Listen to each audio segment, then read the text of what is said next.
Radio Sai శ్రోతలందరికీ సాయిరామ్. మానస భజరే భజన శిక్షణా తరగతికి మీకు పునః స్వాగతం. గురుర్ బ్రహ్మ గురుర్ విష్ణు గురుర్దేవో మహేశ్వరః గురు సాక్షాత్ పరబ్రహ్మ తస్మై శ్రీ గురవే నమః అని గురువు గురించి వేదాలలో వర్ణించబడింది. అటువంటి బ్రహ్మ విష్ణు మహేశ్వర స్వరూపాలను గురుదేవునిగా పూజించటం, సేవించటం భారతీయ సంస్కృతిలో ముఖ్యమైనది. ఈనాటి మన భాగంలో సాయి జగద్గురువైన దత్తాత్రేయుణ్ణి కీర్తించే ఒక చక్కని భజనను మనం నేర్చుకుందాం. ఇప్పుడు మనం నేర్చుకోబోయే భజన దత్తాత్రేయ సద్గురుదేవా.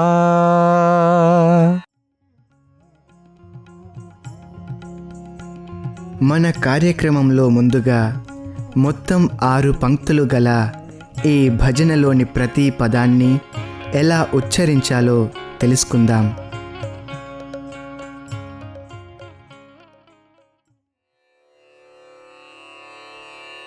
దత్తాత్రేయ సద్గురు దేవా దేహి దేహి తవ శ్రీ పాద సేవా.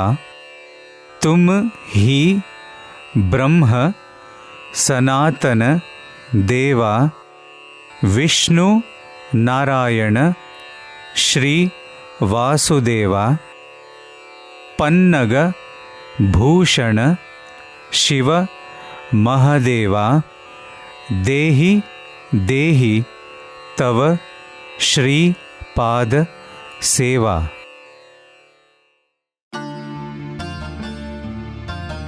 ఈ భజన 8 మాత్రలు గల ఆది తాళంలో ఉంది.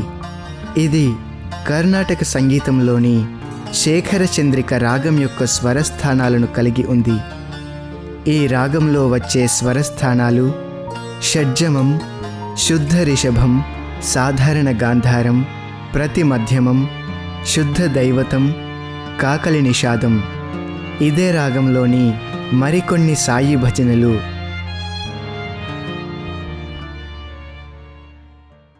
కృష్ణ శ్రీ హరి కృష్ణ గోవింద గోపాల కృష్ణ కృష్ణ. अयोध्यावासी राम है द्वारक में आए. श्री लक्ष्मी रमण नारायण. ఇప్పుడు ఈ భజనను పాడే విధానాన్ని మనం నేర్చుకుందాం. ఇందులో ఎటువంటి వాద్య సహకారం లేకుండా 2 గాయకులు ఈ భజనను పాడి వినిపించడం జరుగుతుంది. మొదటి గాయకుడు పాడినప్పుడు శ్రద్ధగా విని రెండవ గాయకునితో కలిసి అనుసరించినట్లయితే మనం ఈ భజనను నేర్చుకోవచ్చు.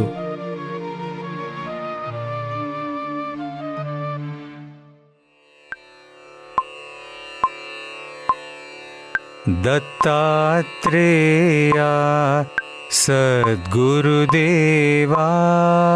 దత్తాత్రేయ సద్గురుదేవా. దత్తాత్రేయ సద్గురుదేవా. దత్తాత్రేయ సద్గురుదేవా. దేహి దేహి తవ శ్రీపాద సేవా. దేహి దేహి తవ శ్రీపాద సేవా. దేహి దేహి తవ శ్రీపాద సేవా. దేహి దేహి తవ శ్రీపాద సేవా. तुम ही ब्रह्म सनातन देवा. तुम ही ब्रह्म सनातन देवा. तुम ही ब्रह्म सनातन देवा तुम ही ब्रह्म सनातन देवा विष्णु नारायण श्री वासुदेवा विष्णु नारायण श्री वासुदेवा विष्णु नारायण श्री वासुदेवा विष्णु नारायण श्री वासुदेवा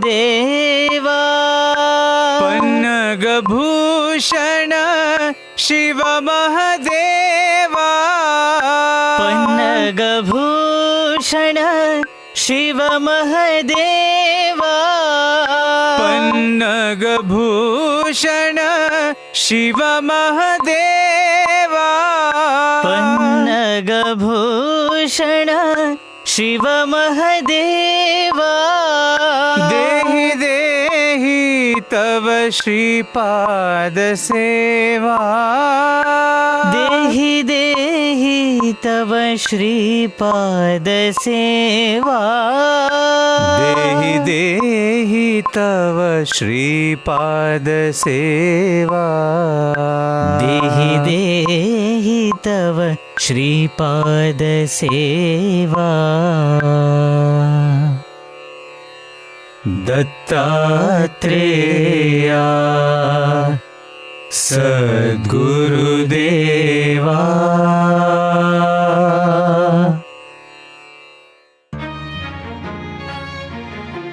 ఇక ఈ భజనలోని భావాన్ని మనం కొంత తెలుసుకుందాం. ఈ భజన యొక్క మొదటి పంక్తి दत्तात्रेया सद्गुरुदेवा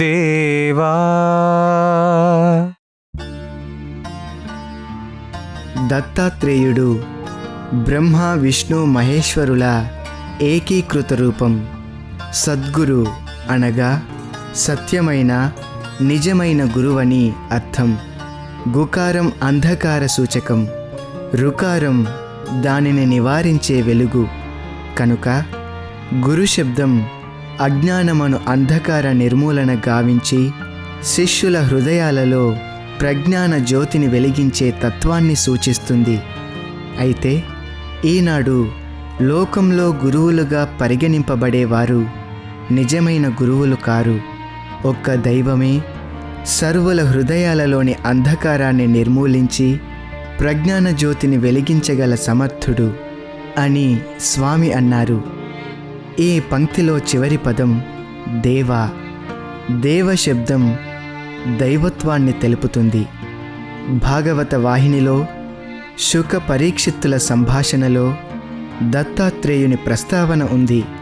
శుకుడు పరీక్షిత్తుతో భగవంతుడు ఆయా సందర్భాలను పురస్కరించుకొని తదనుగుణమైన రూపాన్ని ధరించి అందుకు తగిన శక్తియుక్తులతో ఈ లోకంలో అవతరిస్తాడు. అట్టి అంశావతారాలు ఎన్నో ఉన్నాయి. దత్తాత్రేయుడు కూడా అట్టి అంశావతారమే అన్నాడు. అత్రి మహాముని పత్ని అయిన అనసూయ త్రిమూర్తులను తన తనయులుగా ఆవిర్భవించమని కోరింది. అందుకు సమాధానంగా దత్త అని వారు అన్నారు. దత్త శబ్దానికి ఆత్రేయ శబ్దం చేరి దత్తాత్రేయ అయింది. దత్తుడు అత్రి మహర్షి కుమారుడు కనుక దత్తాత్రేయుడని పిలువబడుతున్నాడు. దత్తాత్రేయుడు కార్తవీర్యార్జునికి యదువుకు యోగశాస్త్రాన్ని బోధించాడు. యదువు కార్తవీర్యార్జునులిరువురు దత్తాత్రేయుని నుండి ఆత్మజ్ఞానాన్ని పొందారు. ఇక్కడ ఒక చక్కని అనుభవాన్ని తెలుసుకుందాం. భగవాన్ కళాశాల పూర్వ విద్యార్థి శ్రీరామ్ ఆ అనుభవాన్ని ఇలా వివరించాడు. శీతాకాలపు సెలవులలో విద్యార్థులందరూ పూర్ణచంద్ర ఆడిటోరియంలో చేరి స్వామితో పాటు దత్త దర్శనం చిత్రాన్ని వీక్షిస్తున్నారు. ఆ సినిమాలో కార్తవీర్యార్జునుడు దత్తాత్రేయుని దర్శించడానికి వచ్చాడు. ఆయనయే నీకు తగిన గురువని కార్తవీర్యార్జునుని తల్లి చెప్పి పంపించింది. ఎంతో కాలంగా అన్వేషిస్తూ చిట్ట చివరకు దత్తుని ఆశ్రమం చేరుకున్నాడు కార్తవీర్యుడు. అతడు బాగా అలసిపోయి ఉన్నాడు. కానీ గురువు యొక్క ఆశ్రమం చేరుకున్నానని సంతోషించాడు. లోపల ప్రవేశించిన కార్తవీర్యుడు అక్కడ చూచిన దృశ్యంతో అవాక్కయ్యాడు. బహుశా తాను రావలసిన ప్రదేశం ఇది కాదేమో అని కూడా అనుకున్నాడు. ఎందుకంటే ఆ ప్రదేశమంతా మద్యం వాసనతో నిండిపోయి ఉంది. పైగా దత్తుని చుట్టూ ఎందరో స్త్రీలు మూగి ఉన్నారు. పైగా ఆయన మాట్లాడే భాష కూడా చెప్పులు కుట్టేవారి భాషలా ఉంది. దత్తుని చెంత ఉన్న ఒక పరిచారకుడు మద్యం మత్తులోనే కార్తవీర్యుని దగ్గరకు వచ్చి, నీవు అన్వేషిస్తున్న గురువు ఇతడే అని చెప్పాడు. వెంటనే కార్తవీర్యుడు చేతులు జోడించి దత్తునికి ప్రణామం చేశాడు. దత్తుని శిష్యులు కార్తవీర్యుని ఒక నీటి గుంటలో తోసివేశారు. అతి కష్టం మీద అతడు పైకి లేచి తడిచిన దుస్తులు పిండుకొని నిలబడ్డాడు. దత్తుని పరిచారకులు కార్తవీర్యుణ్ణి ఆశ్రమం వెలుపలికి నెట్టివేశారు. ఈయన ఎక్కడి గురువు? నిజమైన గురువు తన శిష్యుడు మోక్షం పొందేటంత వరకు 100 జన్మలనైనా ఎత్తి శిష్యుణ్ణి తరింపచేస్తాడంటారు. ఈ గురువు నన్ను ఆశ్రమం బయటకి త్రోసివేశాడు. ఈయన నిజంగా దత్తుడేనా అన్న సందేహం కలిగింది కార్తవీర్యునికి. తెర మీద జరుగుతున్న ఈ కథకు తన అనుభవాలను సరిపోల్చుకుంటున్నాడు శ్రీరామ్. స్వామికి ఎన్నిసార్లు ఉత్తరం ఇవ్వాలన్నా స్వామి మన వైపు కూడా చూడరు. మనం కూర్చున్న చోటు తప్పించి మరోవైపుగా నడుస్తారు. కర్చీఫ్ ఇచ్చినా కూడా పుచ్చుకోరు. స్వామి దృష్టి మన మీద ప్రసరించాలని ఎన్ని విధాల ప్రయత్నించినా కన్నెత్తి కూడా చూడరు అని అనుకుంటున్నాడు. కార్తవీర్యుడు తల్లి మాటకు కట్టుబడి తిరిగి ఆశ్రమంలో ప్రవేశించాడు. దత్తుని పాదాలు పట్టుకున్నాడు.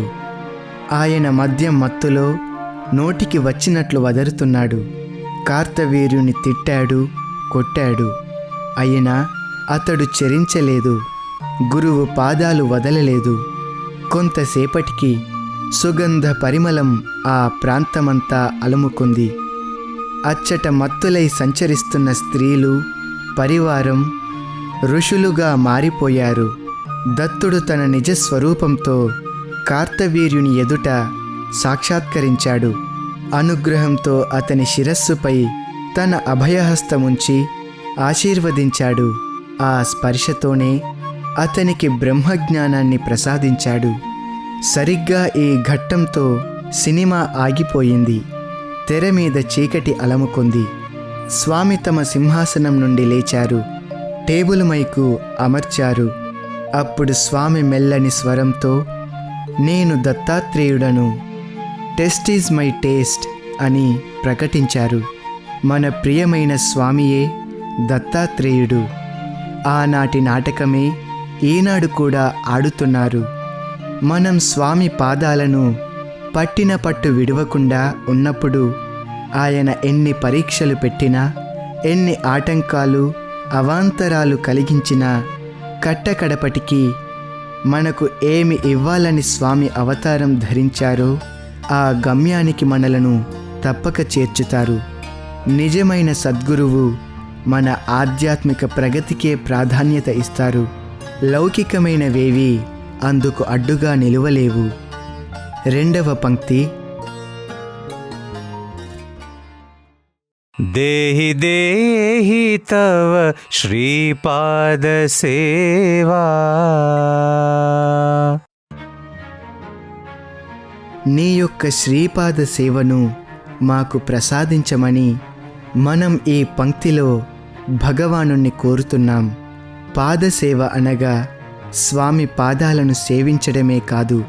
1970 మార్చి 4వ తేదీన ఇచ్చిన ఉపన్యాసంలో స్వామి ఇలా చెప్పారు, మీ అందరికీ నా పాదాలకు సేవ చేయాలని కోరిక ఉంటుంది.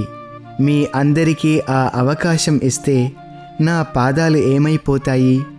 నా చుట్టూ ఎంత రద్దీ ఏర్పడుతుంది? అయితే నా పాదాలు సర్వత్రా ఉన్నాయని మీరు గ్రహించాలి. సర్వతః పాణిపాదం తత్సర్వతోక్షి శిరోముఖం అని భగవద్గీత, సహస్రశీర్షా పురుష సహస్రాక్ష సహస్రపాత్ అని పురుష సూక్తం ఉద్ఘాటిస్తున్నాయి. ఇక్కడ చేరిన వారి శిరస్సులు, హస్తములు, పాదములు నా శిరస్సులు, కన్నులు, హస్తములు, పాదములే. వీరిని సేవించగలిగితే నన్ను సేవించినట్లే. స్వామి పాదసేవ చేయడమంటే అందరిలో స్వామిని దర్శించి వారిని సేవించడమనే అర్థం. సేవ చేయడం వల్ల సేవ అందుకునే వారికి, సేవించే వారికి ఇరువురికి ప్రయోజనం చేకూరుతుంది. నీలోని ఆత్మ, ఇతరులలోని ఆత్మ ఒక్కటే కనుక నీకు నీవు సేవ చేసుకుంటున్నావు అని స్వామి అన్నారు. ఈ దేహి దేహి తవ శ్రీపాద సేవ అనే పంక్తిలో సర్వులలోనూ స్వామిని దర్శించగలిగే శక్తిని ప్రసాదించమని మనం స్వామిని ప్రార్థించాలి. తరువాయి పంక్తి: तुम ही ब्रह्म सनातन देवा,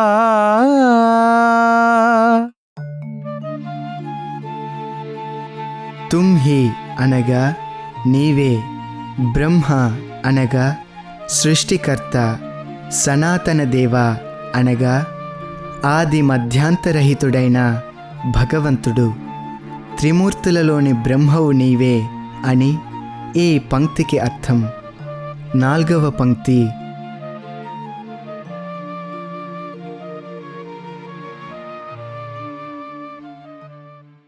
विष्णु नारायण श्री वासुदेवा,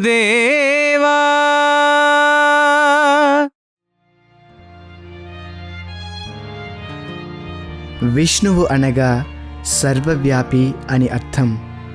నారాయణలో నారా, అయన అనే 2 పదాలు ఉన్నాయి. నార అనగా నీరు, అయన అంటే నివాస స్థలం. నారాయణ అనగా నీటియందు శయనించేవాడని అర్థం. అంతేకాదు, శ్రీమన్నారాయణుని మనం క్షీరసాగరంలో ఆదిశేషునిపై శయనించినట్లు చిత్రాలలో చూస్తుంటాము. నర అనే 2 అక్షరాలలో రా అనగా నాశనము, నా అనగా లేనివాడు, నర అనగా నాశనం లేని జీవాత్మ అని అర్థం. కనుక నారాయణ అనే పదానికి సమస్త నరులయందు నివసించేవాడని కూడా అర్థం. వాసుదేవ అనగా సృష్టియందలి సమస్త జీవరాశులను రక్షించువాడని అర్థం. నారాయణుడు వసుదేవుని కుమారుడుగా కృష్ణునిగా జన్మించినాడు కనుక వాసుదేవ అనగా వసుదేవుని కుమారుడన్న అర్థం ఉంది. 5వ పంక్తి: पन्नगभूषण शिव महदेवा,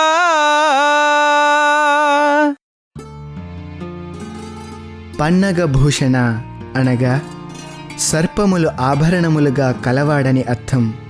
శివ అనే పదానికి మంగళకరుడని అర్థం. సర్పములు దుష్ట భావాలకు ప్రతీకలు. శివుడొక్కడే వాటిని అణచివేయగలడు. సర్పాలు మానసిక వృత్తులకు కూడా ప్రతీకలు. వాటిని అదుపులో ఉంచేవాడే శివుడు. సర్పములు కుండలిని శక్తికి గుర్తుగా కూడా మనం తెలుసుకోవాలి. మహాదేవ అనగా గొప్పవాడైన దేవుడని, శివుడని అర్థం. మన మనస్సులను, అందులో ప్రవేశించే దుష్ట భావాలను అదుపు చేసి మనలోని ఆధ్యాత్మిక శక్తులను ప్రేరేపించి మానవుని ఉత్తమ మానవునిగా తీర్చిదిద్దే దైవత్వాన్ని ఈ పంక్తిలో స్తుతిస్తున్నాము. देहि देहि तव श्रीपाद सेवा, देहि देहि तव श्रीपादसेवा।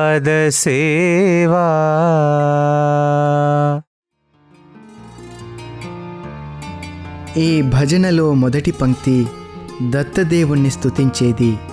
తరువాతి పంక్తులలో వరుసగా బ్రహ్మ, విష్ణు, మహేశ్వరుల స్తుతి కనిపిస్తుంది.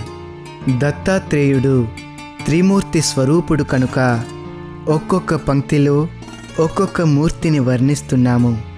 దేహి దేహి తవ శ్రీపాద సేవ అనే చివరి పంక్తిలో సర్వశక్తిమయుడైన దత్త ప్రభువును స్తుతిస్తున్నాము. కొంతవరకు మనం ఈ భజన అర్థాన్ని తెలుసుకున్నాము కనుక ఇంతటి భావాన్ని మనస్సులో మననం చేసుకుంటూ ఈ భజనను స్వామి పాదాల చింత సమర్పించుకోవాలి. ఇప్పుడు మరొక్కసారి ఈ భజనను పాడే విధానాన్ని మనం నేర్చుకుందాం.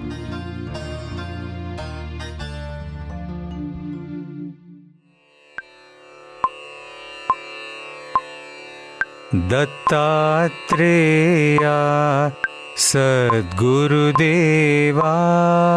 दत्तात्रेया सद्गुरुदेवा।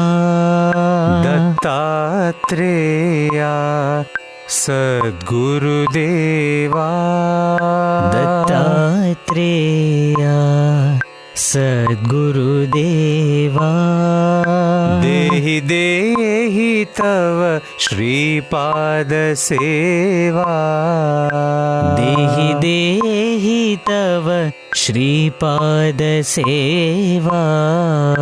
देहि देहि तव श्रीपादसेवा। देहि देहि तव श्रीपादसेवा। तुम ही ब्रह्म सनातन देवा। तुम ही ब्रह्म सनातन देवा। तुम ही ब्रह्म सनातन देवा। तुम ही ब्रह्म सनातन देवा। विष्णु नारायण श्रीवासुदेवा। विष्णु नारायण श्रीवासुदेवा। विष्णु नारायण श्रीवासुदेवा।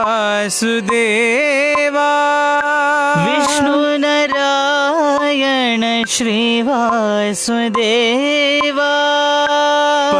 पन्नगभूषण शिव महदेवा। पन्नगभूषण शिव महदेवा। पन्नगभूषण शिव महदेवा। पन्नगभूषण शिव महदेवा। देहि देहि तव श्रीपाद सेवा। देहि देहि तव श्रीपाद सेवा। देहि देहि तव श्रीपाद सेवा। देहि देहि तव श्रीपाद सेवा। दत्तात्रेया सद्गुरुदेवा।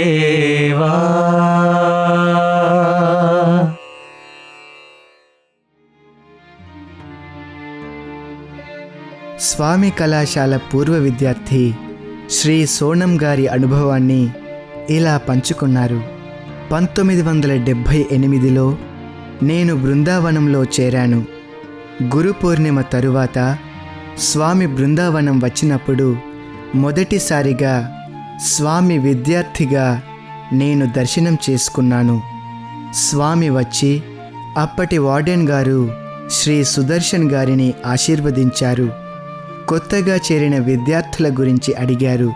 ఆ సాయంకాలం స్వామి హాస్టల్కి వచ్చారు.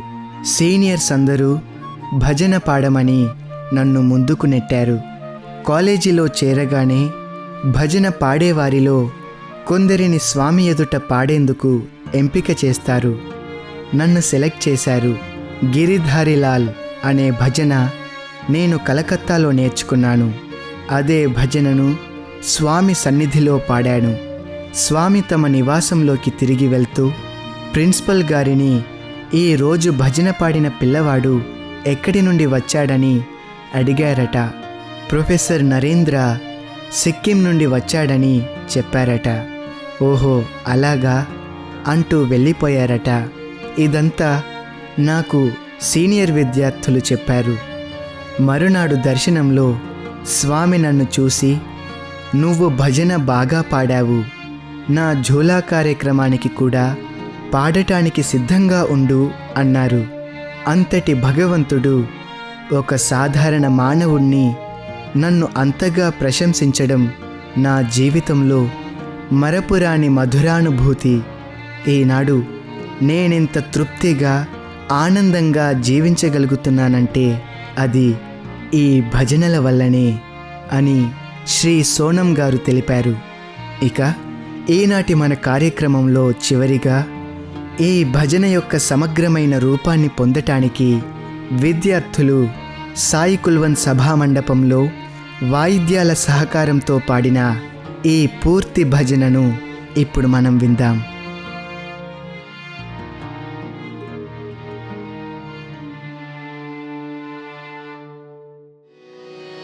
दत्तात्रेया सद्गुरुदेवा